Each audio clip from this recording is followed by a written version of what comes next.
জনাইছোঁ আমাৰ channel N টপিকলৈ। বন্ধুসকল, আমি আজি আলোচনা কৰিম কেইটামান সাধাৰণ জ্ঞানৰ ওপৰত। তো বন্ধুসকল, ভিডিঅ'টো ষ্টাৰ্ট কৰোঁ। বন্ধুসকল, আজি প্ৰথম প্ৰশ্নটো হৈছে ৰাষ্ট্ৰসংঘৰ স্থাপন কোন চনত হৈছিল? ক 1944 চনত, খ 1945 চনত, গ 1950 চনত, ঘ 1951 চনত।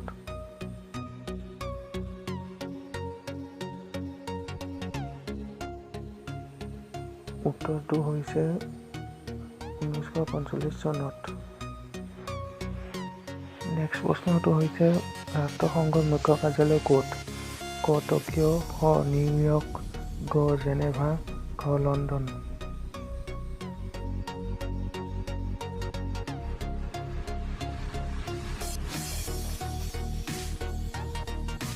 উত্তৰটো হৈছে খ নিউয়ৰ্ক। ৰাষ্ট্ৰসংঘৰ নিৰাপত্তা পৰিষদৰ স্থায়ী সদস্য ৰাষ্ট্ৰ কিমানখন? ক 6খন, খ 5খন, গ 9খন, ঘ 4খন।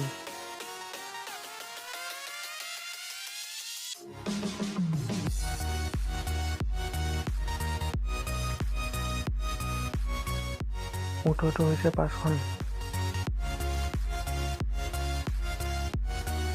ৰাষ্ট্ৰসংঘ দিৱস কোনদিনা পালন কৰা হয়? ক 1 জানুৱাৰী, খ 24 অক্টোবৰ, গ 10 ডিচেম্বৰ, ঘ 4 জুলাই।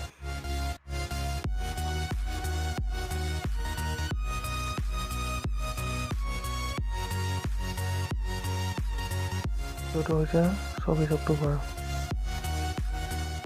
তলত দিয়া কোনখন দেশ ৰাষ্ট্ৰসংঘৰ স্থায়ী সদস্য নহয়? ক ইটালী, খ ইংলেণ্ড, গ ফ্ৰান্স, ঘ আমেৰিকা যুক্তৰাষ্ট্ৰ।